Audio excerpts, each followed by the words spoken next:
Hanshi.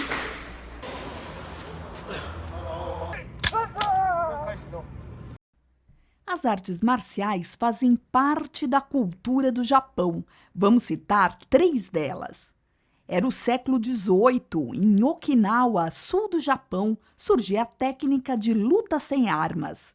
Exatamente o significado da palavra karatê. A luta, que inicialmente era por disputas feudais, foi mudando de filosofia e já no século XIX, o karatê passou a ser sinônimo de libertação pessoal, cortesia e respeito. A técnica de luta saiu de Okinawa para o mundo e hoje o karatê é praticado em mais de 150 países. Concentração, disciplina e golpes precisos direcionam aqueles que são praticantes da arte marcial japonesa.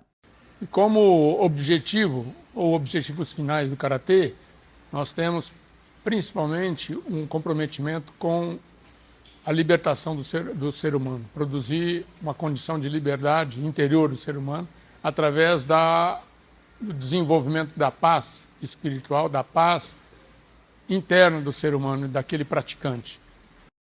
Tudo começou com uma dança do ritual shintoísta há mais de 2000 anos. Depois, um humano teria que lutar com uma divindade da religião, representada por outro ser humano. Surgia o sumô. Na mitologia japonesa, um método de combate seria baseado nas lutas entre ursos na ilha de Hokkaido, no Japão. Outro mito relata a disputa de 2 deuses shintoístas pelo controle das ilhas japonesas. Já na época de um Japão feudal, o sumô era a arte marcial para se disputar as safras entre os agricultores. Haja força! A luta consiste em empurrar o adversário para fora de um círculo de quase 5 metros de diâmetro. O presidente da Federação Brasileira de Sumô fala sobre a arte marcial. Desde a sua criação, o sumô desses semideuses, eles disputavam, logicamente, a safra e a terra em si, né? Mas a regra era muito simples. Era quem vencia as lutas era aquele que colocava o adversário para fora do círculo, né? E esse círculo até hoje tem as mesmas dimensões, né? E aquele que derrubava o adversário, né? Tocava o solo com alguma parte do corpo que não seja a sola do pé. Então, não era uma luta violenta, não tinha violência nenhuma, mas assim mesmo o cara se consagrava campeão e tinha todo o benefício e láureo da luta, né? Então, isso era uma forma também de uma diversão entre senhores feudais. Logicamente, isso tornou-se uma arte marcial porque ele preparava o espírito esportivo dos atletas, né? E também parte física também, o preparo físico para enfrentar adversidades do cotidiano. No início, eram praticados somente pelos homens, né? Pelos masculinos, né? E logicamente levava vantagem aquele que tinha um físico avantajado, porque o sumô, para ter essa regra de não ser colocado para fora do círculo ou tocado a parte do corpo que não seja a sola do pé, exigia uma estabilidade muito grande. E quem, logicamente, tem o físico avantajado, do tipo peso, com centro de gravidade baixo, né, levava vantagem.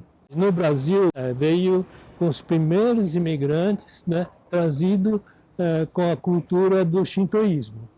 No Brasil, há uma peculiaridade: cada vez mais mulheres praticam o esporte. No Brasil foi a primeira também a introduzir o esporte, a modalidade feminina também.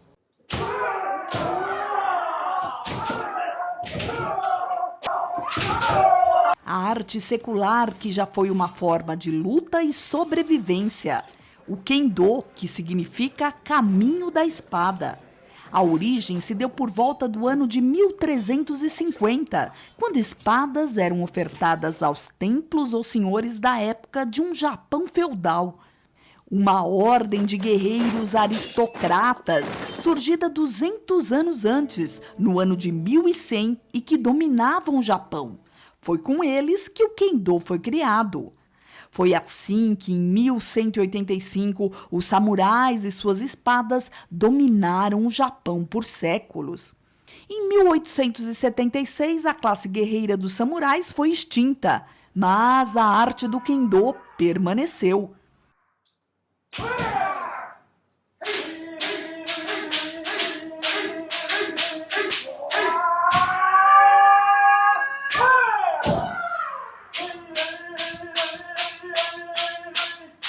A beleza e precisão dos movimentos logo se espalharia pelo mundo no final do século XIX.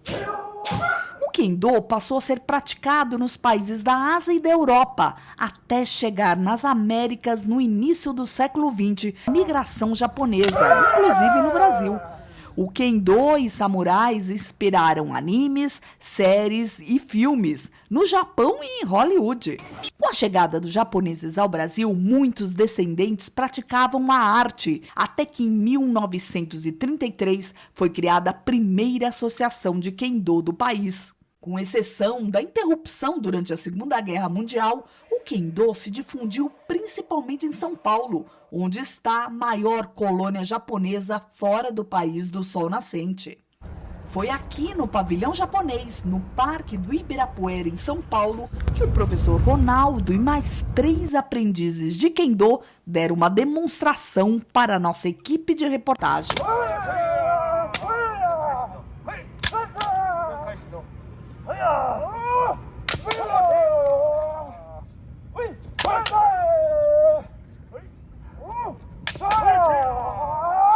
Movimentos precisos, golpes mortais. No Kendo existem quatro golpes, né? É o Men, Kote, Do e Tsuki. Né? O Men é o golpe da cabeça. Né? Kote, golpe do antebraço. Do, o golpe do tronco. E Tsuki, o golpe do pescoço. Então, a luta em si, o objetivo é acertar esses 4 locais. Né? No Kendo, não basta apenas acertar com a espada o local. Né? Então, a gente tem que para caracterizar o ponto, ou o Ippon que a gente fala, tem que ter 3 coisas. Né? Tem que ter Ki, Ken, Tai. Ki, que é a parte do espírito, do grito. Né? Ken, que é a espada. E Tai, o corpo. Então, o grito, a espada acertando no local correto e o corpo sendo projetado, né, vamos assim dizer, concentrado no golpe, essas 3 coisas juntas, ao mesmo tempo, caracterizam o Ippon. Né? Então, é isso que a gente fala, né, do ponto.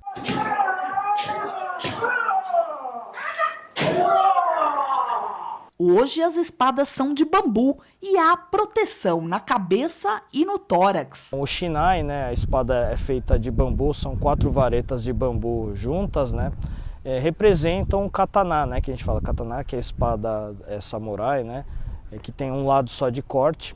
Então, enfim, a gente luta, treinamos com a espada de bambu justamente porque ela facilita, ela também é maleável, né, tá?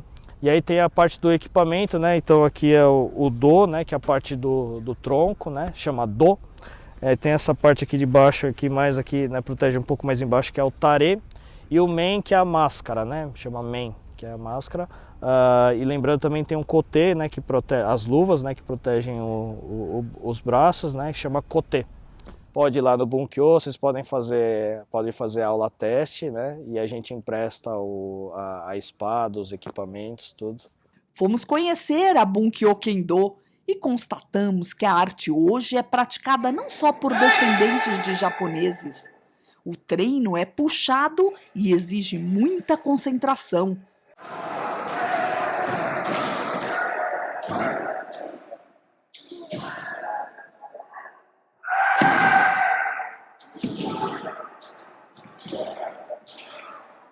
E assim, com cada vez mais adeptos, o Kendo vai se popularizando no país.